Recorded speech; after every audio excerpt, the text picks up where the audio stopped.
কোনো শিষ্টাচার হলো? রাসূল সাল্লাল্লাহু আলাইহি সাল্লাম বলেন, মা কালা ফাফনা, যা খেলো তা নষ্ট করলো, ও মালাবে সাফাবলা, যা পরলো তা পুরাতন করলো।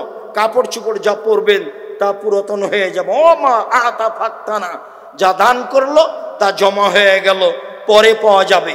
যা দান করলো তা জমা হয়ে যাবে, পরে পাওয়া যাবে।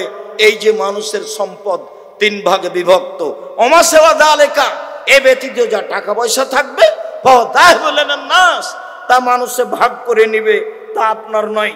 ছেলেরা মামলা করে ভাগ করে নিবে, মারামারি করে ভাগ করে নিবে।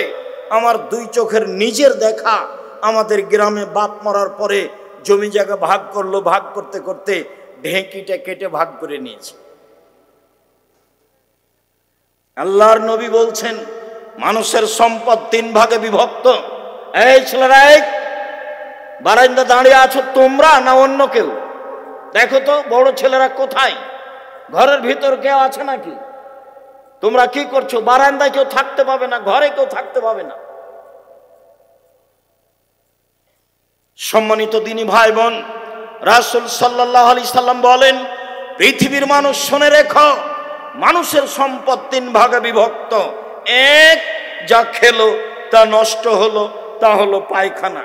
দুই, যা পরলো তা পুরাতন হলো, তা ছিঁড়ে শেষ হলো, তা কাপড় চোপড়।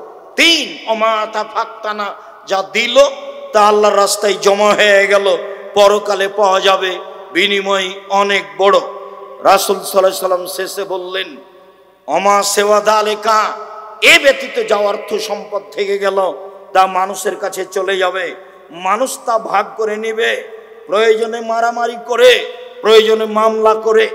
জমি জায়গা নিয়ে মানুষের মামলা হয়েছে, অর্থ সম্পদ নিয়ে মানুষ মামলা করে। দুই ভাই দুই দিকে কাঠগড়ায় দাঁড়িয়ে আছে, পৈতৃক সম্পত্তির ভাগ নিয়ে গন্ডগোল হয়েছে, তাই এক ভাই আর এক ভাইকে মেনে নেয় না। সম্মানিত দিনী ভাই বোন, এটাই হচ্ছে অর্থ সম্পদের ফলাফল। আবু হুরায়রা রাদিয়াল্লাহু তাআলা আনহু বলেন, রাসূল সাল্লাল্লাহু আলাইহি সাল্লাম একদা বললেন, মান মা মিনকুম আই ইহুব্বু ইনদাহু মালা ওয়ারিসিহি মিন মালিহি, তোমাদের মধ্যে কে আছে এমন যে উত্তরাধিকার সূত্রে যে সম্পত্তি আছে, যে সম্পদ আছে, সেইটাকে ভালোবাসে নিজের সম্পদের চেয়ে? বলো তো সঙ্গী সাথী, তোমাদের কে এমন আছে যে উত্তরাধিকার সূত্রে যে সম্পত্তি পাওয়া যাবে, সম্পদ পাওয়া যাবে, সেইটাকে ভালোবাসে নিজের সম্পদের চেয়ে? সাহাবীগণ বললেন, মা মিন্না আহাদুন, আমার মধ্যে কেউ নেই, আমরা কেউ উত্তরাধিকারী সম্পদকে প্রাধান্য দিই না নিজের সম্পদের চেয়ে। আমরা এটাই মনে করি নিজের সম্পদই সবচেয়ে উত্তম, নিজের সম্পদই সবচেয়ে ভালো, আমরা নিজের সম্পদকেই প্রাধান্য দিয়ে থাকি। রাসূল সাল্লাল্লাহু আলাইহি সাল্লাম বললেন, শোনো, নিজের সম্পদ মা কাদ্দামা, যেটা দান করে দিয়েছে সেটাই হলো নিজের সম্পদ। আর উত্তরাধিকারী সম্পদ যেটা ছেড়ে দিয়েছে, যেটা রেখে যাবে, সেইটা উত্তরাধিকারী সূত্রে মানুষে ভাগ করে নেবে, এটা তোমার নয়। মানুষ বুঝতে ভুল করেছে, যেটা ছেলে মেয়ে ভাগ করে নিবে সেটাকেই ভালোবাসলো, যেটা তার নিজস্ব সম্পদ সেটাকে ভালোবাসলো না। সম্মানিত দিনী ভাই বোন, হয়তোবা আপনাকে আমি সঠিকভাবে বিষয়গুলি স্পষ্ট করে বুঝাতে পারছি না। রাসূল সাল্লাল্লাহু আলাইহি সাল্লাম যা বলেছেন আপনার কাছে স্পষ্ট করতে পারলেই তা ভালো ছিল।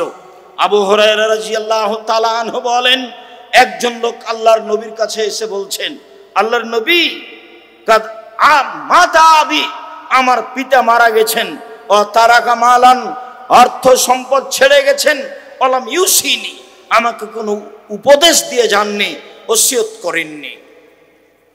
হাল ইউকাফিরু আনহু সায়াতিহি আন আতাসাদ্দাকা আনহু, আমি যদি আমার পিতার জন্য দান করি তাহলে আমার পিতার পাপ ক্ষমা হবে কি? আমার পিতা টাকা পয়সা ছেড়ে গেছেন, কোনো ওসিয়ত করে যাননি, আমি যদি আমার পিতার জন্য দান করি তাহলে তার পাপ মিটে যাবে কি? আল্লাহর নবী বললেন, নাম, হ্যাঁ, তার পাপ মিটে যাবে। হাদিস বুখারী মুসলিম।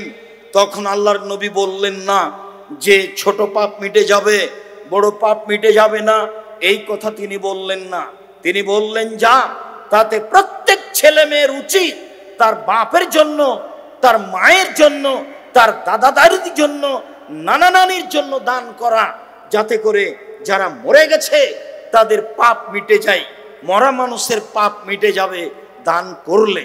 সম্মানিত দিনী ভাই বোন, হজ করলে মরা মানুষের পাপ মিটে যায় না, নিজের হয়। সালাত আদায় করলে মরা মানুষের পাপ মিটে যায় না, নিজের হয়।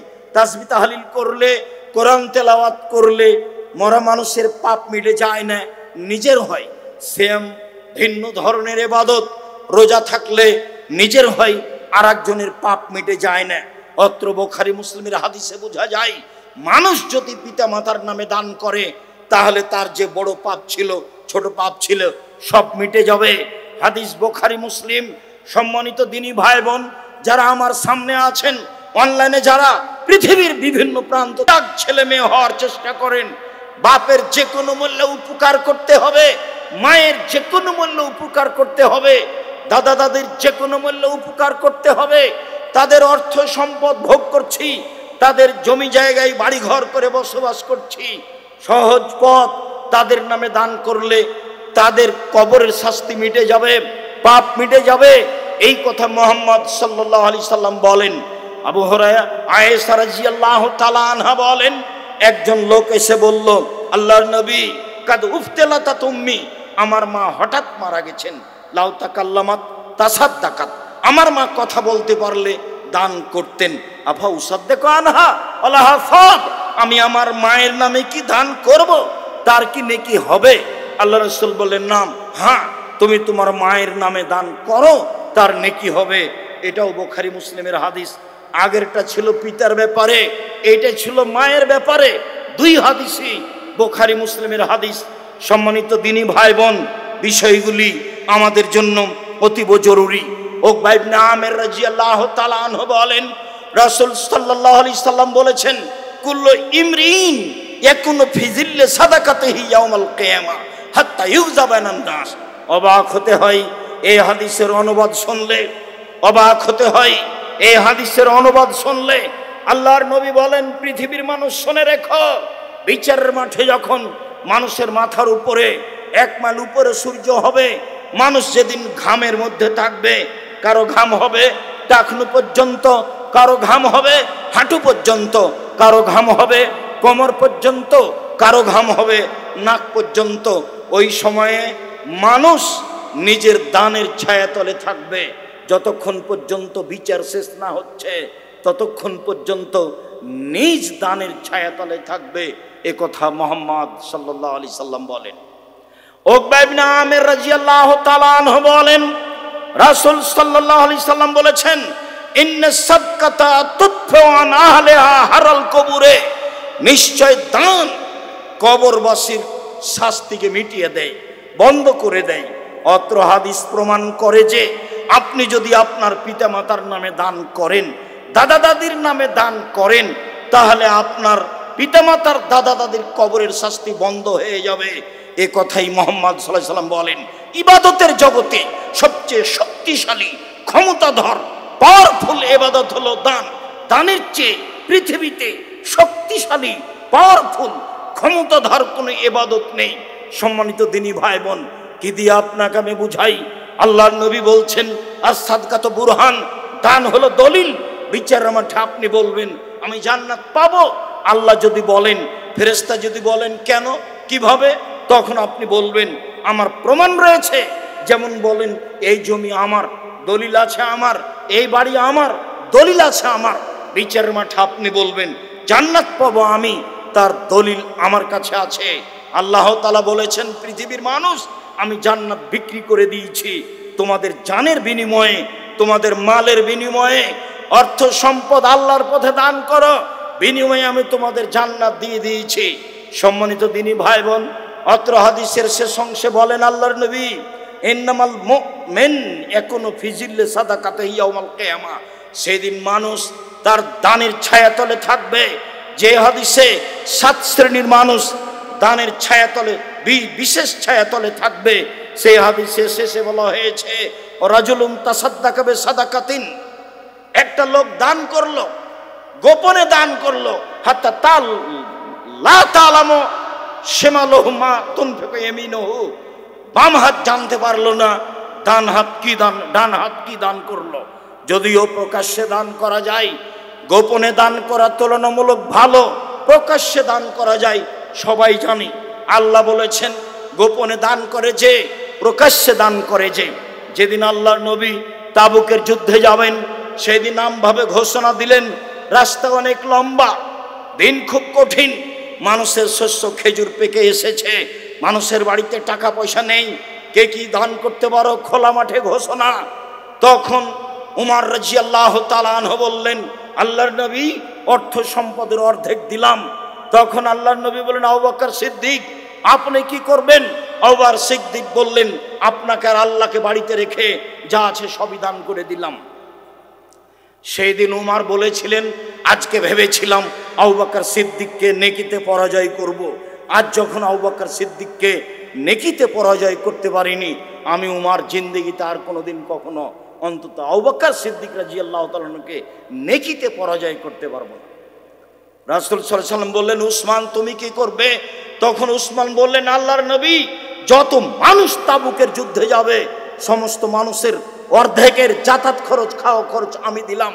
সেদিন মানুষ ছিল 30,000, 15,000 মানুষকে তিনি 15,000 উট দিয়েছিলেন, 3 মাসের যাতায়াত খরচ, খাওয়া খরচ দিয়েছিলেন। এখন যদি কোনো সরকার, চলমান সরকারকে বলা হয় যে 15,000 মানুষকে 3 দিন খেতে দিতে হবে, হিমশিম খেয়ে যাবে।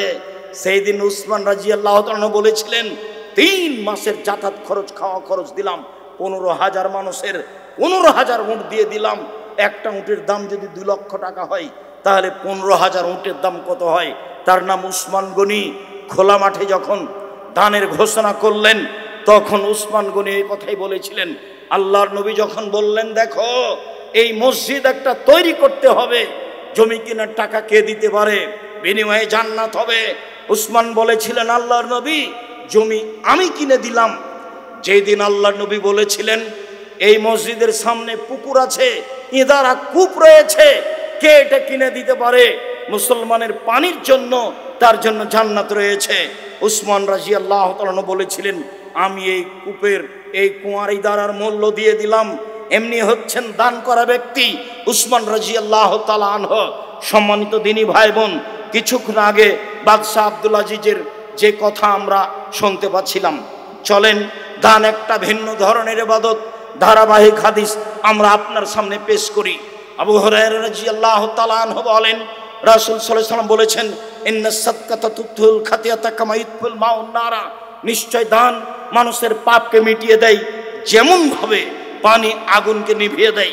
নিশ্চয় দান এত ক্ষমতাধর, শক্তিশালী, পাওয়ারফুল ইবাদত, মানুষের পাপকে মিটিয়ে দেয় যেমন ভাবে পানি আগুনকে নিভিয়ে দেয়। এ কথাই মুহাম্মদ সাল্লাল্লাহু আলাইহি ওয়াসাল্লাম বলেন। আনাস রাদিয়াল্লাহু তাআলা আনহু বলেন, রাসূল সাল্লাল্লাহু আলাইহি ওয়াসাল্লাম বলেছেন, ইন্না সাদকাতা সিররি তুতফিউ গাযাবার রাব্বে, গোপন দান আল্লাহর রাগকে মিটিয়ে দেয়। আমার আপনার পাপের কারণে আল্লাহ অসন্তুষ্ট হয়ে আছেন, এক সময় যখন আমি আল্লাহর রাস্তায় দান করে দিলাম, তখন আল্লাহর রাগ মিটে গেল, আমি সহজে জান্নাত যেতে পারবো। দান ভিন্ন ধরনের ইবাদত। সম্মানিত দিনী ভাই বোন, আমাদেরকে দান করতেই হবে। মহিলাদের ব্যাপারে রাসূল সাল্লাল্লাহু আলাইহি ওয়াসাল্লাম ভিন্নভাবে বললেন। তারপরে আমরা আর একটু বুঝি।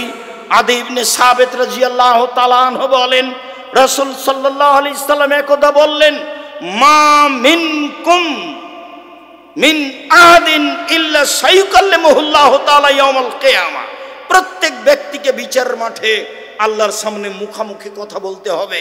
লাইসা বাইনাহু বাইনাহু তারজুমান, দুইজনের মাঝে কোনো দোভাষী থাকবে না। আপনি যা বলবেন আল্লাহ তা বুঝবেন, আল্লাহ যা বলবেন আপনি তা বুঝবেন। ওয়ালা হাজিবুন ইহাজিবুহু, কোনো অন্তরালো থাকবে না, সামনাসামনি কথা হবে, উভয়ের ভাষা বুঝতে পারবে। ফা এনজুর আয়মানা মিনহু, ওই সময় লোকটি ডান দিকে লক্ষ্য করবে। ফায়ারা মা কাদ্দামা মিন আমালিহি, ডান দিকে লক্ষ্য করলে জীবনের সব কর্ম দেখতে পাবে, ভালো মন্দ। সময় এনজুর আসমা মিনহু, তারপর লোকটি বাম দিকে লক্ষ্য করবে। ফায়ারা মা কাদ্দামা মিন আমালিহি, নিজের জীবনের সব কিছু কর্ম দেখতে পাবে।